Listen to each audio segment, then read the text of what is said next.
Well, hello and welcome. How you How's your doing? day?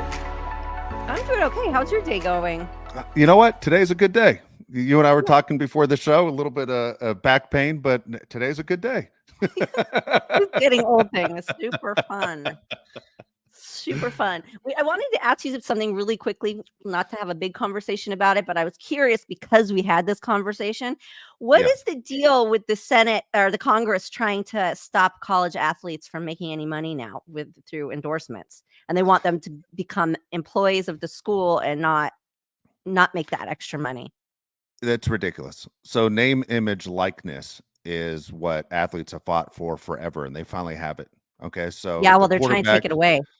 Well, it's not fair when you look at it, right? Like let's No. say I had a product and I put your face and name on it, Nicole, and you're going, wait a second, that's my face and name. It's the only thing I own. What do you mean you're making money off of me and not giving me any money? And so Listen, the this happens argument, all the time. oh, This it's happened this to me too. unfortunately, this happens all the time, but I know all that. I understand, like, why it's fair, I understand why they get it, but them now today filing to try to take that away and stop that, how likely do you think that is to happen? I don't think it's likely at all. I mean, again, what do you own if you don't own your face and your name? And Yeah, so but the for colleges are trying to say that they own the athletes until, until they graduate. I'll give you just one quick example. There was a basketball player in the 90s who played for Duke University, and Duke went to the Final Four 4 years in a row. The athlete's name was Christian Laettner. Well, they made over $400 million off of him in those 4 years. He received zero. Nothing. And they sold his jerseys. He was on TV like crazy. He was the reason they were on TV. He made nothing.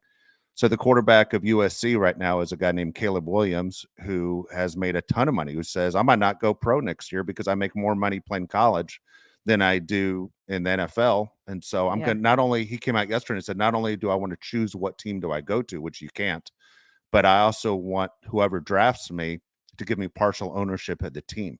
That's never, ever been done before. Listen, To, welcome to, to to have the nerve. 2023. Yeah, things are Yeah, changing, and the power of social media and the internet is quite large. So it'll be interesting to watch this and see like how this of pans out. course. I mean, I really hope that they can't stop that. The That's only thing just that crazy. The only thing the colleges offer, Nicole, is they say, well, we're giving you a college education. Well, guess what? If I have $100 million, I can buy my own college education. Yeah, You no, know, I am on the side of the athletes. We talked about this. I am on the side of the athletes. I just think it's crazy that Congress filed to take it away. I think that that's just wild and horrible, and I'm just hoping that they don't have a chance in hell. So that's that's just I'm what I with you. think. That it'll be interesting to see how it goes. Yeah. Yeah, they So I fought have way a too long. product alert. We got Okay. product alert. I know everybody always loves this. So if you go to californiaborn.com is where you can get it. And I've been using it. I have 3 products that I've been using that are amazing. First of all, I'll start with the shampoo and the conditioner. Okay. Not only let me get this right. One day I'll learn to get this right. Not only is this a great product and cool packaging, but I appreciate the large lettering. You aren't kidding. I'm one of those people in the shower without my glasses going, well, which one? What's the hell? Which one's the Squinting. yeah? Which one's the Yeah. conditioner and which one's the shampoo? Or you just put Um, shampoo in your hair twice and you went, damn it. oh, I'm I've done looking for that. the Yeah, conditioner. I've Me done too. that. Me I've too. done it, and it's frustrating because I look crazy. You won't look so crazy. I look absolutely insane. And then this other product that is amazing. It's called Days of Dirt.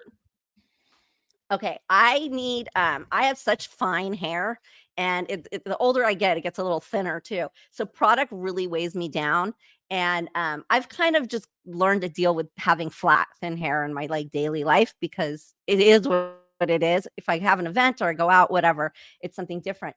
But my hair will also tend to get a little frizzy in the humidity or if it gets a little wet.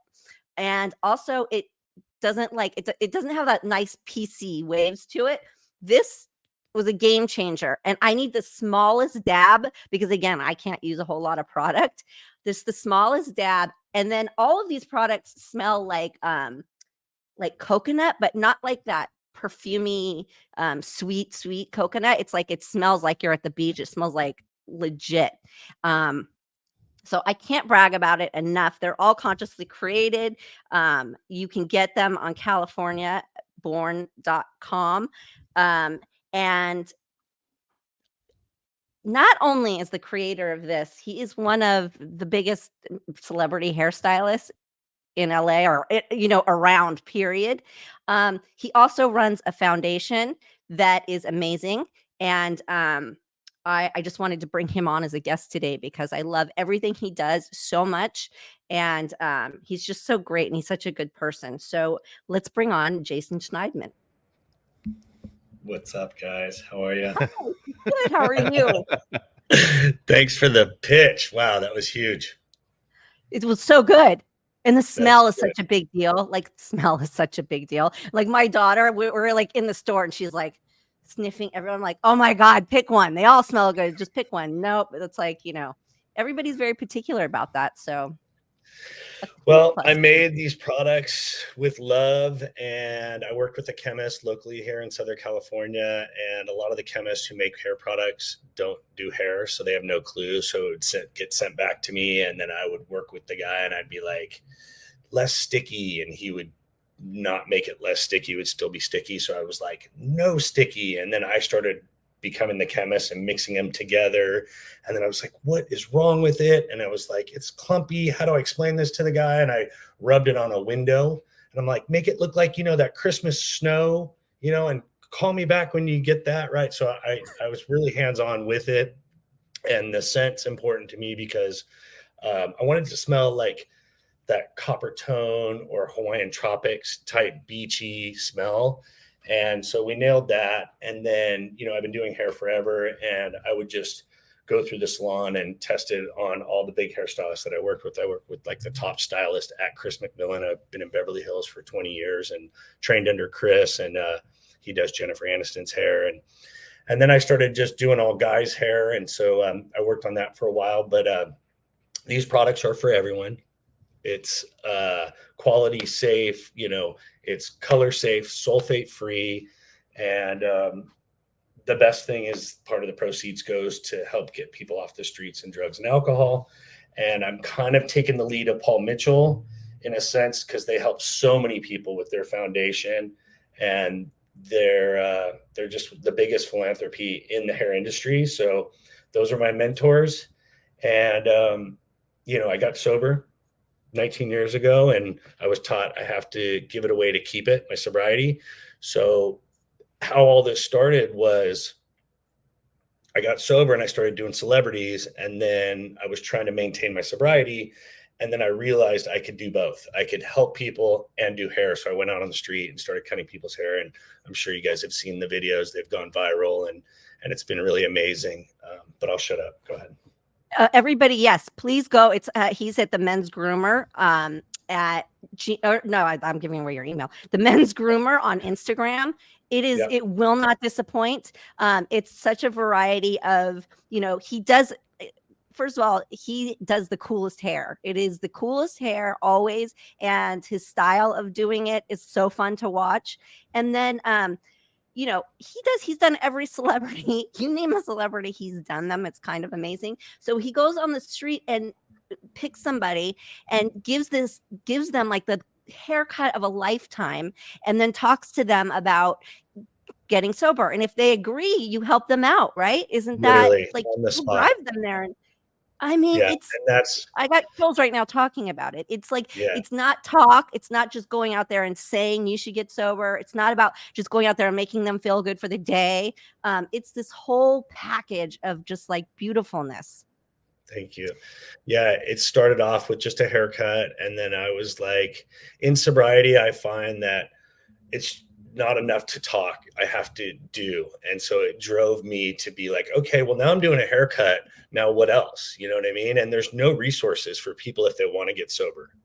Like there's none. You know what I mean? Our taxpayers' money doesn't fund somebody who wants to get off the streets to get sober. And so there's a burning desire to make that available. And I hope that if I make enough stink, on stuff like this, that we can, as a culture, humanity, a state, a country, we can come together and use our money, our taxpayers' money to provide resources for people. Because I don't think it's a homeless problem. I think it's an addiction problem from what I see. There's definitely a mental illness, but a lot of that stems from the drug using. And even if we can tackle that part of it, we will see great, productivity. I don't know the keyword, but there'll be, to be really good. So the money that I get from my foundation, I keep, putting it on stuff like this. People donate. The part of the proceeds from the products allows me to literally cut somebody's hair and kind of resonate with that person. And I can tell when they're sick and tired of being sick and tired, because I've been there, and I look in their eyes and I'm like, really, are you willing to do whatever it takes? And they're like, dude, I want out. And I'm like, cool, let's go. And then I start calling places, and then I make it happen, and I'll circle back around. I'll also say, you know what, call me tomorrow, and I'll give them money, and I'll see if they spend it on fentanyl or meth, or if they actually call, and I test their willingness too. So I'm not like forcing a square peg into a round hole. Wow. I just have chills. Like, it's just because it's like you have all these politicians and everybody saying this homeless problem. Everybody just talks about it and talks about it. And they're all like, well, we don't know what to do about it. And you're right. I mean, it's very apparent that it's a drug and addiction issue. I mean, anybody that doesn't see that has blinders on, or they're not paying good enough attention. You know what I mean? And if they could put big dollars into things like what you're doing, if there were more people out there doing this, it's like, the guy walking around with the notepad going, do you want, shelter for the night? It's not cutting it. No, it's not doing it's crazy. Yeah. And I mean, I know for a fact that the United States is kind of a unique situation, because we have meth that's being fabricated and we have fentanyl that's being fabricated by humans. It's no longer heroin, and it's no longer cocaine. It's these two drugs that are fabricated that are being pumped into the US. And what's happened is the impurities in the meth, because it's made in Mexico and there's no integrity. I know it sounds funny. Like, would you make some good drugs, please, that have integrity? You know what I mean? But it's like this formula that they make, that they used to make back in the day with meth and speed. They would take the impurity out that make people schizophrenic. So what's happening is they're just pumping it in, and people are talking to themselves. And I've met some foreign people that came over here, and they were like, we've never seen people talking to themselves on the street. And that doesn't exist anywhere else in the world. I mean, there's a few people that lose their mind, obviously schizophrenic, and more than a few. But the thing is we have a mass abundance of people walking around that have lost their mind because of meth. And then the fentanyl is just killing people, which is also fabricated because you can't control that. And it's being put into other drugs. And just the other day, this woman direct messaged me, and she's been direct messaging me for about 2 years about her son that was homeless. Can you go help him? I was like, where is he? She's like, Sacramento. I'm like, it's kind of far. If he was here, I would go find him. She hit me back like a couple months ago. She's like, we found him. They went up there. They asked for direction on how to deal with this. I said, have a place set up to take him. Go get him. They got him, brought him home. He was living in their house. And then she sent me a picture like 3 days ago of her and him smiling. And I was like, that's amazing. And then the next comment was, last night he died because he ordered something online. And I was like, full just crying. Like, I don't even really know him, but I was like, oh my God. And she was like, yeah, we were watching a movie. And then, I thought everything was good. I fell asleep. And then it turns out he got something online, killed him. Our friend Dave here can relate to that really too well. Do you want to tell him a little bit? Yeah, Jason, that's exactly what happened to my son. A couple years ago, he asked for a Xanax pill online, and it had fentanyl in it, and it killed him. And everything was going great in his life. And then all of a sudden, and October 30th will be the anniversary of that. But yeah, it's changed our lives forever. I'm so sorry, bro. No, this is something we're hearing every day, though. This is like happening to families and people every day, like way too much. This is, it's horrifying. And I have young kids too. I know, like with yours, I tell them, don't take anything from anybody ever. Come to me. Yeah. Like, you want a Xanax? I don't know. Maybe I'll give you one. Maybe I won't. We'll talk. Let's talk it out. You'll stay with me, but like, you can't go.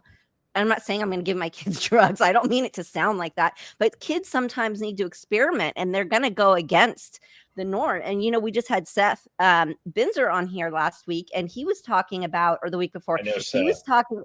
Yeah, he was talking about that. Some kids know the dangers of it, and it entices them even more. Right. So it's like you have that. It's a real thing. So it's like you can't. Just like back in the day, you were at a friend's house, you could take something maybe, and we all got to like kind of experiment whether it went well or bad or whatever, but it was not like it is now. And I think that some kid orders it online and that they're at a house party and they feel safe. It's their friend that has it and they're in a home where they're very comfortable, or a place, and they're not thinking this through. Because none of their intent seems to be to die. You know what I mean? It's like they just have this false sense of security for some reason with it. So it's super important. When we were young, I mean, it's anything. We're fearless for sure. And that's the problem. Yeah, but that's like human nature, right? You want to experiment. You want to try things. Let me see what this is all about. Unfortunately, that's like, something that we do. But no, you can't do that anymore. You can't do that at all anymore. No. So I love what you're doing. It's just, if you guys, again, it's the Men's Groomer on Instagram, and it is so good. It's so fun to watch. It's such a pick me up because he records when he goes and does these guys on the street, and it's like the before and the after of the men is like mind-boggling, and then the conversation that they're having is just like so real, because as you can see, Jason's a cool guy. It's not like he's out there like preaching at them. He's talking with them. He can completely relate, and it just comes across so well. And if you guys want to donate or learn more about it, or even get Jason to do your hair, I don't even know if that's a thing. Do you even have spots available? Because he's in Venice, California, but you go on californiaborn.com and you can access it all there. The product, the salon, his nonprofit, and their look good, feel good, do good is their motto. And it's just sort of super touching and just super, we need more of it. We need more of people like you in this world. We really do. Jason, I'm curious, because what you do is very much like an artist. And so I'm always amazed with an artist, how your brain works compared to my brain, and how you see things, whether it's cutting someone's hair or if somebody was painting a picture. My brain doesn't work that way. And I'm always enamored by how you see things. Looking back at your life and where you are right now, compared to, let's say, the person you were even 25 years ago, even though it was a major struggle to fight your addiction, you came out on the other end a better person. You've made the world a better place. Like, would you have ever guessed 30 years ago you'd be where you are today? No, I didn't believe in myself 30 years ago. All the people around me did. Everybody's like, dude, you're different. You're going to do big things. And I was like, okay, cool. Yeah. And then what's interesting is once I got the formula on how to live life on life's terms and be comfortable in my own skin, it's been like forward motion. And I'm an Aries, so I'm like, I have to complete something and then move on. And I'm not that artist that I knew in elementary school who'd start drawing a picture and you're like, what is it? And then all of a sudden it's just like, oh my God, I see it. That's not who I was. What I am is I was always into fashion, really young. I traveled the world with my family, and they showed me style and how there was break dancers or there was Madonna's dancers. And I would go to Venice and I would go to New York City, and I would just see styles and bring it back to my little sleepy town, Seal Beach, which is like Long Beach, Huntington Beach, Orange County, LA border. So I'd bring it back to my friends, and I would dress my friends, and I'd be like, we're going out to the 18 under club, and this is going to work. We're going to get laid. Trust me. And we would go out different, and it would work. And then I took it as far as grabbing a clippers and be like, dude, we're going to do like mohawks, or we're going to do Duran Duran hair, and I put egg whites, and I was doing all this stuff young, and it was working. And so I did it so much, the 10,000 hours is when it became easy and became fun. And I feel like a lot of hairstylists fake it for 20 years. We're just selling it to people in our chair. Yeah, it's going to be amazing, but it's nervous, like being in charge of the way people look, you know what I mean? And so I did it so much that it became easy, and then it became fun. And now it's just like, I can't move as fast as my head moves. I can't move my hands that fast, but I can just sit there. And I was really great at shapes and designing. Early on, I was redecorating people's rooms when I come in at like 14. I'm like, you got to put your bed over here, So I'm passionate, and I'm driven, and it's not 3 steps back, take a drink, 5 steps backwards. You know what I mean? 3 steps forward, 5 steps back. That's what it was when I was using, and I could never complete anything. And now it's like, dude, the product line, the hair salon, the celebrity, the traveling the world, the family. I got 3 kids. I bought a house. I got a wife. Cars. I design cars now. It's cool. I'm really stoked. Amazing. That's another thing he does. Talk about the cars, because he makes these dope cars. And then, explain that. So COVID I don't hit. understand it all the way, so I want you to explain No, it. so what happened was, I was always into cars, and I never could afford it because I had no money, so I'd spend it all on drugs. And then I got sober and I had money, and I bought my first car, and I lowered it and slammed it all the way to the ground, and it was just dude stuff, you know what I mean? And then COVID hit, and the hair salon was shut down through the shutdowns and everything. And I was home with the wife and the kids on Zoom, and the wife screaming at the kids. I'm like, dude, I got to get out of here. So I rented a little car shop next to my buddies who work on cars. And I bought 3 beater cars, and I just was in there just wrenching on them. And I was like, how do I do this? And now I've gotten really good, but I designed the cars. I pick the wheels, I pick the paint, I pick the interiors, I pick the motor, I work on it, I make it great. And if it's not great, I keep working on it. And it's just transformation. It's just like the hair and the people on the street and all that. They're Really beautiful. cool. They're beautiful. He does a beautiful job with them. He really does. How did you, because Chris McMillan, he worked on a job with a model guy I was dating like years ago. And I met him because my friend tried to dye my hair at home, and it came out like green, like no joke.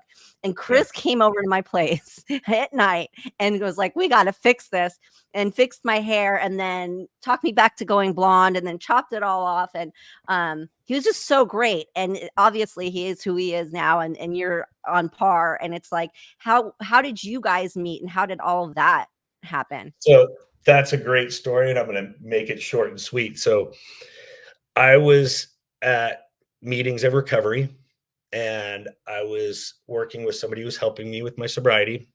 And he pointed at Chris McMillan, and he pointed at Carrie White, 2 people that did hair that were celebrity hairstylists. I went up to the woman, and she was like, yeah, that's great.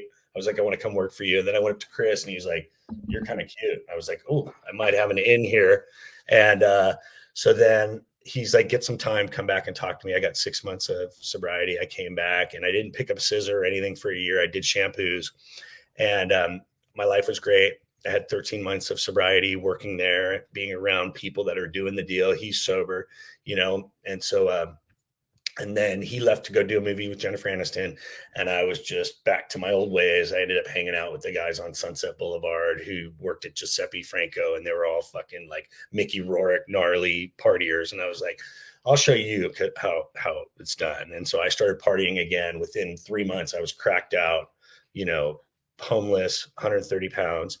And I was calling Chris's going, I want to come back.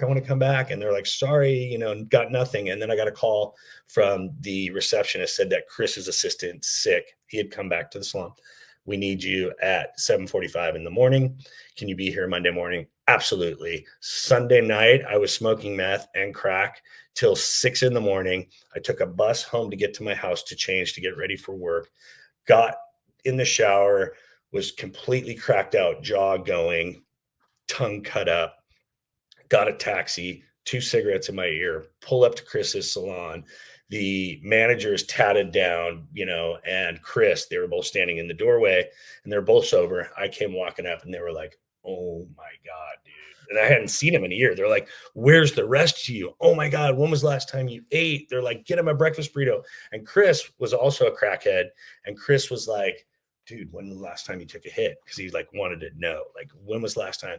And I looked at my watch, and I said 7 minutes ago. And he was like, no way, go shampoo Matthew Perry. Matthew Perry was sitting in the waiting room. I was like, my jaw was going. And I was like, oh my God, I hope he doesn't look at me. I'm like, I'm going to shampoo you. And he didn't look at me. And then I got him in the shampoo bowl and I'm like, shampooing him. And I'm like, don't look up. And I take him over to Chris's chair. I put him in Chris's chair and I go outside and I spark up a cigarette. I'm looking at Chris and Matthew Perry through this big window where Chris cuts hair. And it dawned on me that I was going to make $100 from all the people that tipped me that day. And Chris was going to give me $100. And, I was like, oh, I'll be high by 6 o'clock. I'll go down to Western and Crenshaw over there or whatever and get my fix. And then that was the burning bush moment when I was like, that's not why I came back here. I came here to get sober, put the cigarette out, walked up to Chris's station right in front of Matthew Perry. And I was like, Chris, I got a proposition for you. I was like, dude, if you take me to that rehab, and he went to the gnarliest rehab. It was called Liberty House. It was a year behavior modification. They strip you of everything, take your car, everything, your cell phone, and you have to do work on yourself. And I was scared to go there, but I was like, this is it. I need to go. I'm going to die. And he's like, hold on. He grabbed the phone at his station. He called the owner and the owner was like, sorry, we got nothing for you. He's like, dude, this guy's going to die. Like he needs to get in there. And, they said, if you have him here at 5 o'clock, we'll put him on the couch in the garage. And he's like, okay, click. And then he looked at his schedule and he was like, shit, I got Meg Ryan at 5 o'clock. And he's like, hold on, called Meg, canceled Meg or rescheduled her, drove me to rehab. 2/24/04 is my sobriety date. I've been sober ever since. Chris took me there.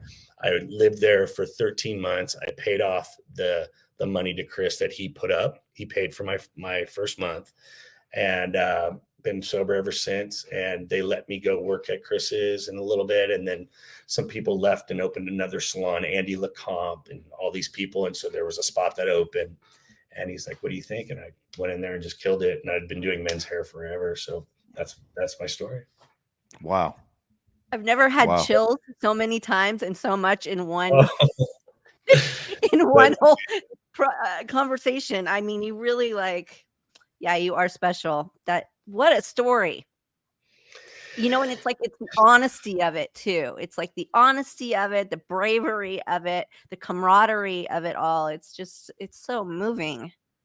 Well, that's the message right there. It's like once you admit and accept, that's when the healing process starts. So if anybody's listening to this, like you gotta throw your hands down. Look, surrender is not giving up. Surrender is coming over to the winning side. So make the surrender, ask for help. You know, you can direct message me. I'll help you, ask somebody, do it. You're worth it. And you can do it. That's awesome. I love it. You guys, again, CaliforniaBorn.com. What a guy. And if you want to just even see what he's doing, go to the Men's Groomer on Instagram so you can see some of those videos and see his work because he is truly amazing in all of the ways. And thank you for coming on and sharing with us and being again, your honesty is what changes people too. It's everybody can preach and everybody can say, oh, come to the better side. But when you're really honest and people can relate to you, that's the game changer, I think. Thank you so much for having me and helping carry the message. Yeah. Thank you, Jason. Thank you, guys. Thank you. Have a good day. Bye. Thank you. Wow, that was big time. Yeah. Yeah, I had chills almost the whole time. Like it's just so, yeah, just so very real. It is. I'm sure you've had this question asked to you, like, what would your older self tell your younger self, to kind of give you a heads up on how life works. I mean, here's a guy that had an amazing skill his entire life, and yet, it was drugs that were in the way. The saying, and you hear it all the time, man, that guy is his own worst enemy. We're all our own worst enemy. I mean, we are, right? We always get, we do it all the time. We make bad decisions or we get in our heads of why we can't do something. But man, to sit there in front of Matthew Perry and say, hey, I can't do it anymore. Like, I need your help right now at this moment is when I need your help. Is amazing. Laying it all out there. Yeah. That's brave. That's what I mean by the bravery. Like, that's being honest in the moment for sure. No. Yeah. No, that was really cool. And I will All right, also so I'll also put his products on my Amazon influencer page, you guys. If you you have no excuse to go buy and support. And my Amazon link is at the top of the website, perfectlytwistedpod.com, and the link is up in the top right, at the very very top, and so you can go on there and get that from there too. Because what an amazing product and amazing cause. exactly right. Exactly right. All right. So Nicole, I'm going to switch over to what's going on television right now. Okay. Okay. Because you and I, we watch a lot of the same shows, and we always talk about Real Housewives shows. I got to ask you about Salt Lake City, because Salt Lake City, for some reason, they say the ratings are through the roof for this show. Yeah. And when they first said they're going to Salt Lake City, and they tried it in multiple cities over the years, where like I thought Dallas would be a hit, and Dallas ended up getting canceled. But then they go to Salt Lake City and say, well, this one's not going to last. Well, this one not only has it lasted, but the ratings are crazy right now. Do you find, what is it about Salt Lake City that makes the show that exciting? Is it that much different than the other ones to you that you say, I'm glad this one's back? I love it. I don't know how to say this without offending an entire state of people. Have you ever used that sentence in your life? Have you ever said that Uh, entire sentence in your life? no, but I'm about to offend a lot of people. I spent a good amount of time shooting a project in Utah Okay. and in Salt Lake. And I got to tell you, I just never have come encounter with so many strange characters and so many strange things going on. I swear I was in the Twilight Zone the entire time. I had my daughter with me, and two men were in the restaurant. We're talking like that we would be like wives and trying to talk to us. I was like, what? There was a sports bar in the hotel I was staying at where were open later. So when I got off, you could go. There was TVs. You could go get a beer if you wanted, and like something to eat, because sometimes you need to unwind after work. Women weren't allowed in there. And I still kept going in there, and production came to me. They're like, you really shouldn't be going in there. I was like, then move hotels. Like, I don't know what you're talking about. I'm not going to be refused because I'm a woman in this sports bar. It's crazy. And just down to like some of the characters I met. I swear they went through my stuff in my room when I wasn't there. Wow. And the headline story when I arrived was this missing girl who was scheduled to marry, and it was something like an uncle. It was something, and they like way too close for home that they should be getting married. But she was missing. They couldn't find her. But the headlines were about this. As it progressed, they found her, and she was like hiding in a barn somewhere. Then it cut to, how should she be punished? Wow. Like this was like the headlines. And so also like weird things like someone told me that they like to smoke weed or whatever. And I was like, okay, so do I. Sure. And he was like, if I bring it, like, you want to smoke one day, like after work or whatever. And I was like, okay, and brought it. And then we're in my trailer. I go in my bathroom and I come out, and they stepped on it and like squished it. Wow. Just yeah. Wow. Just stuff I can't explain, stuff I don't know. Yeah. Different, very, very different. I mean, I know the church is so influential there, and don't get me started about how I feel about religion, but when it's so strong and so they have to go through those rooms in that church, and at the end they have to wear their garments, like it's so detailed and in depth, and like they're so invested in this religion, Yeah. right? It controls every aspect of their life. I think that it becomes a different way. It's just different. I'm sure there's a lot of people living a healthy, wonderful life in it, and appreciate it, and it does well for them. For me, it's just too different. Yeah. Yeah. No, I understand.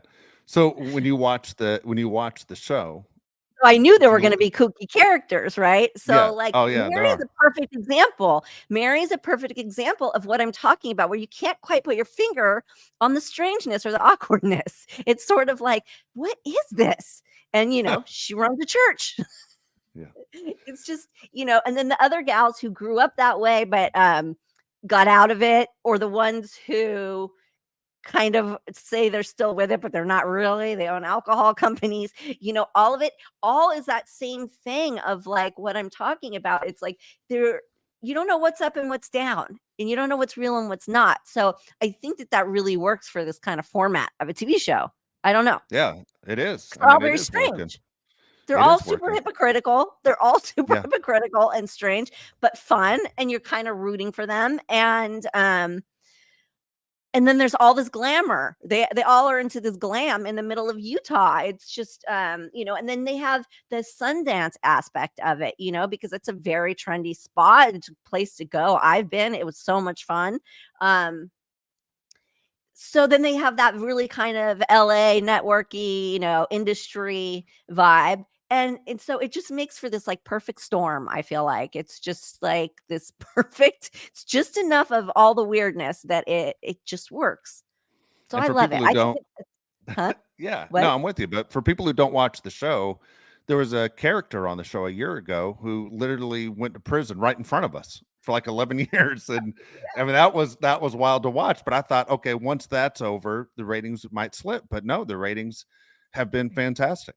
It's really, really, really strange. It's again, I'm watching. I love the show too. And Housewives of New York, you think so it's a major city and the #1 city in the United States, that would be the best one. This is better than that show, Yeah. and okay, so the other thing is, so for someone like you that's been casted in, TV shows and movies, I didn't understand Meredith and Lisa. It took me half a year to figure out which one was which.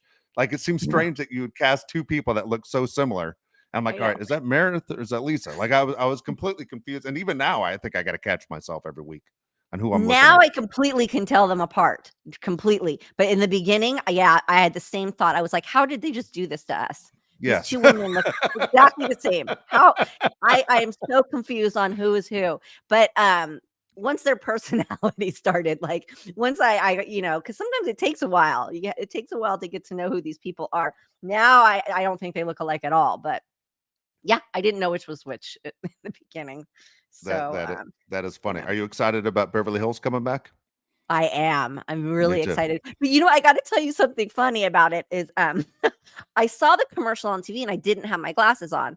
But the TV is big. I mean, and I was Yeah. like, I don't recognize a single one of them. Who are all these people? And then I realized when I got my glasses and I saw the commercial again, I was like, well, there goes Dorit again with a whole new face and whole new hair each season. She looks like an Yeah. entirely different person each season. And she looks great every season. I'm not saying she doesn't. It just confused the hell out of me. I was like, who is that? Then you've got Erica, who's like on Ozempic and like is a quarter of the size she used to be. I think they're all on it. Well, they're all. Dorit doesn't need to be, but they're all like a quarter of the size that they used to be, and they all look completely different. And so I thought it was a new cast. I thought that there were new cast Oh, wow. members. And when I saw it close up with my glasses on, I was like, oh no, that's them. I'm excited to see Denise Richards come back because she's just so different from all of them. And it's she's always like, throwing a wrench in their program. So that's kind of exciting. And Lisa Rinna's gone this year, right?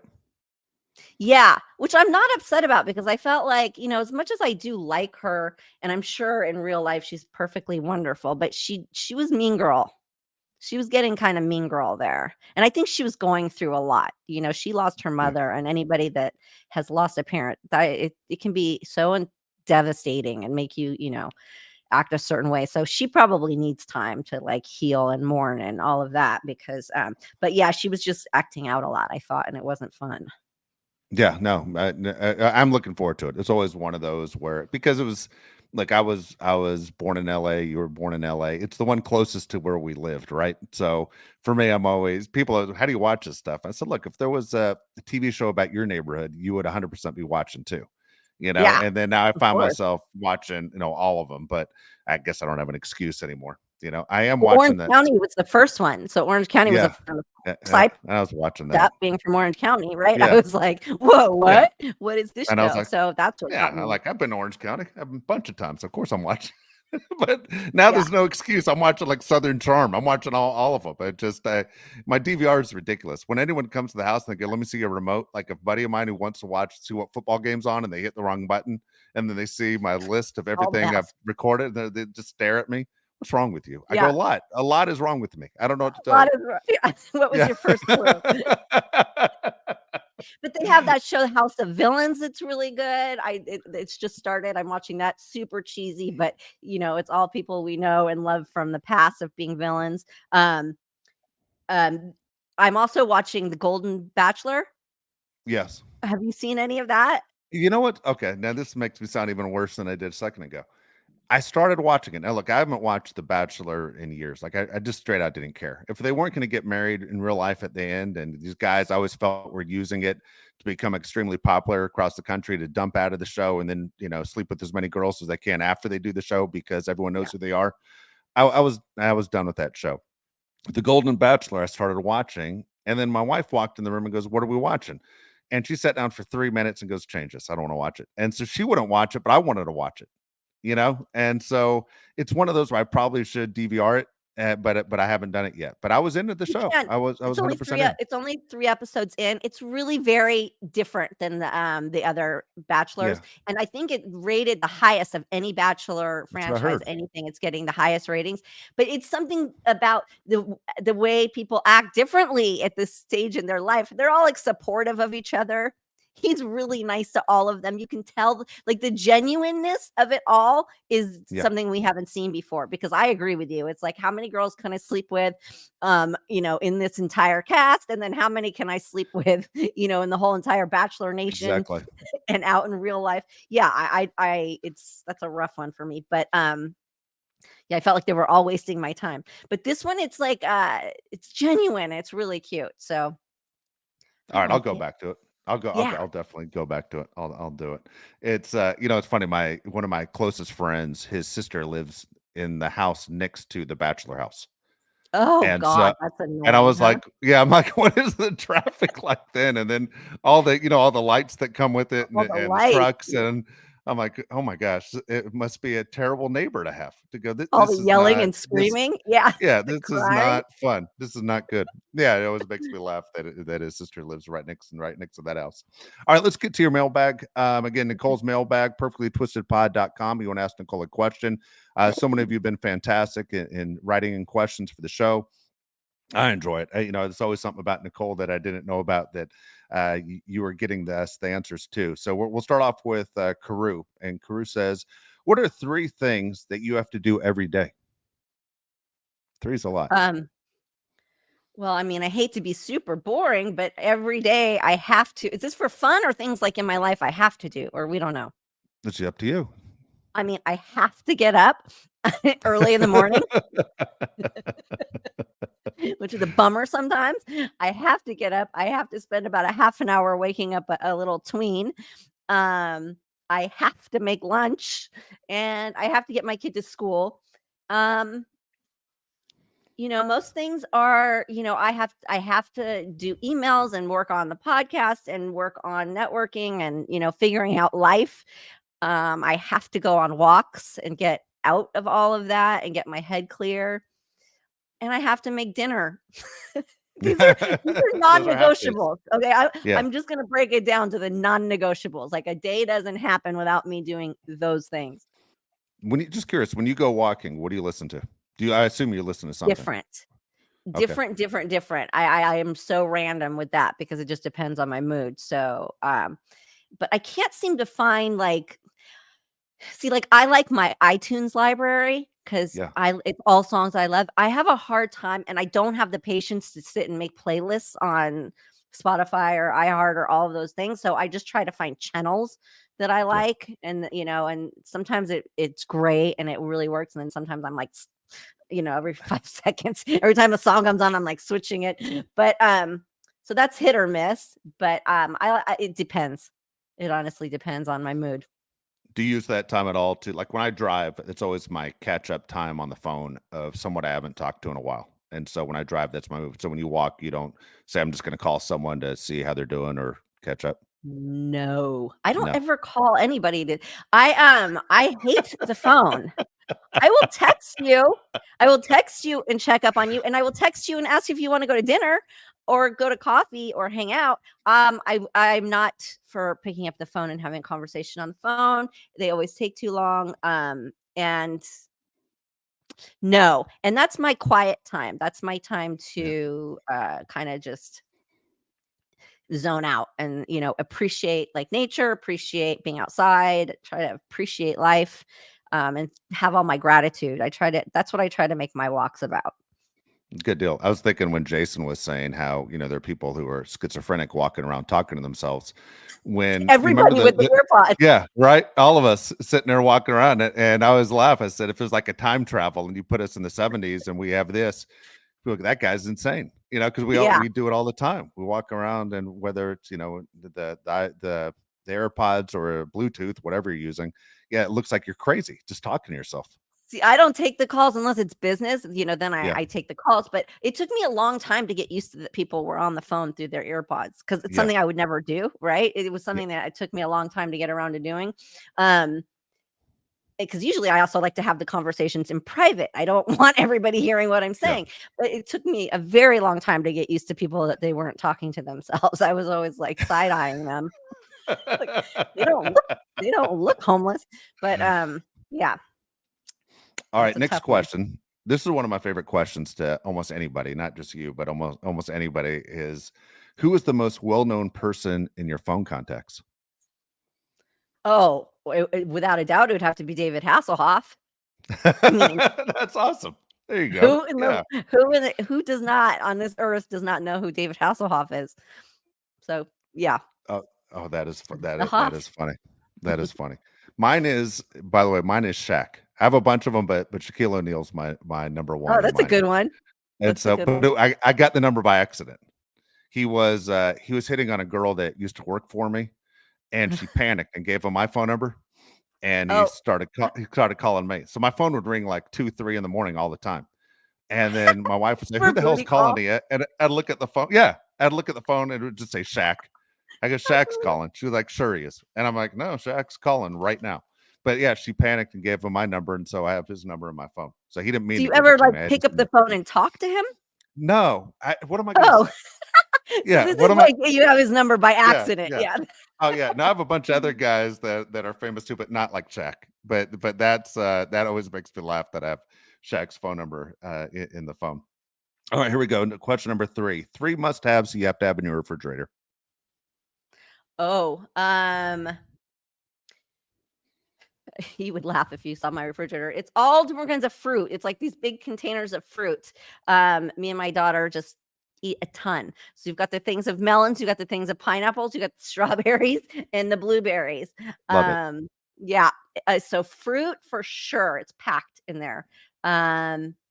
What's your favorite? Just curious because you said melons. What's your favorite melon? Both the we have watermelon, green and orange. We have it all. Like Okay. and pineapple. Oh, and pineapple. Like we have all the containers and grapes. Today I did a Japanese cucumber salad for her this morning. So cucumber is a good. big one too. That's usually always in the refrigerator. Sounds good. She had watermelon and grapes today. Yesterday it was like pineapple and all the melons. And yeah, so it's like I try to not make it boring and we switch it up. So those are must-haves. And then like a coconut milk or an almond milk or something for my coffee. It has to be there. Otherwise, you got a really grumpy Nicole in the morning. And then I would say hot sauce, like some kind of hot sauce or chili sauce, or I've got a ton of them in there, but hot sauce.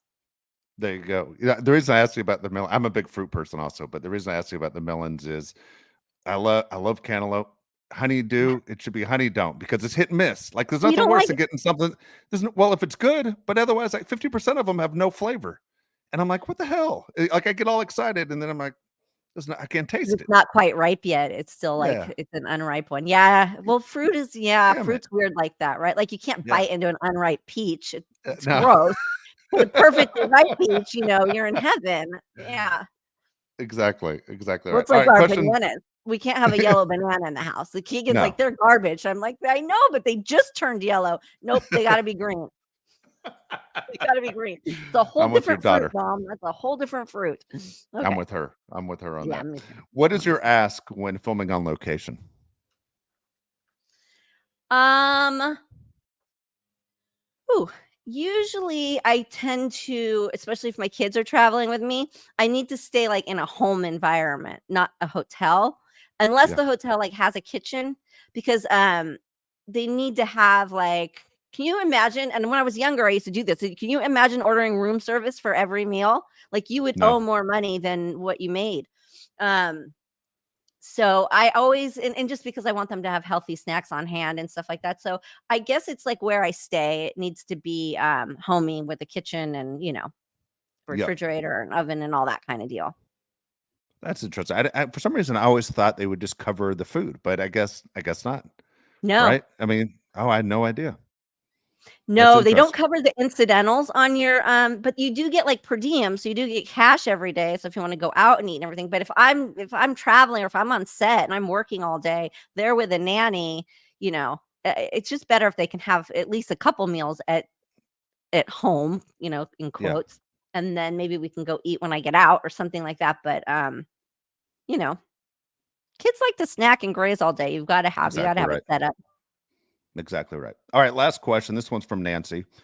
The holiday season will be here before we know it. What's your favorite holiday?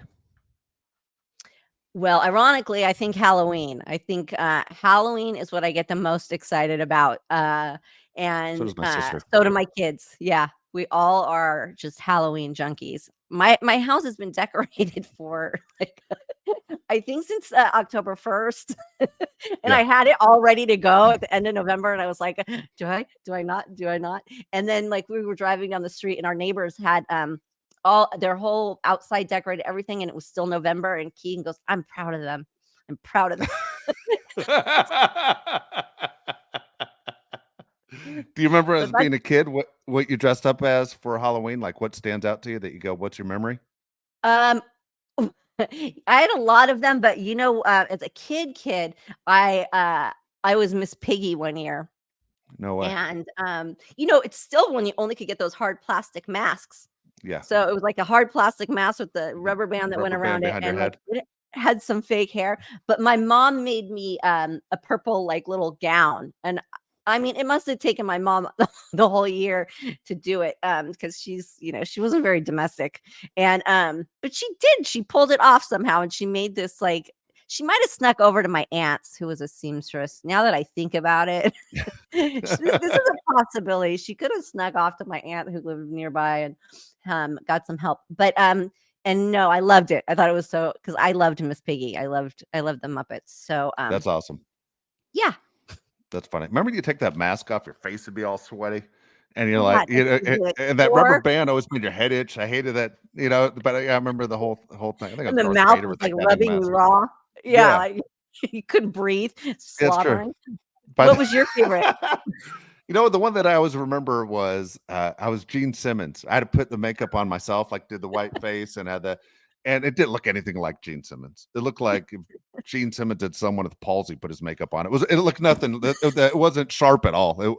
But I thought I looked cool, and I tried it again the next year, and I think it was worse than the year before. But I wanted to look like Gene Simmons, and that's the one I always remember going, how bad I probably messed that costume up. But that was it as a kid, was trying to be someone from Kiss. Someone from That Kiss. was I my love that. That's a good one, though. That's a really yeah. good one. I know my kids always have better ideas. Like my oldest daughter was David Bowie, and she did the big star. She Oh, looked that's cool. great.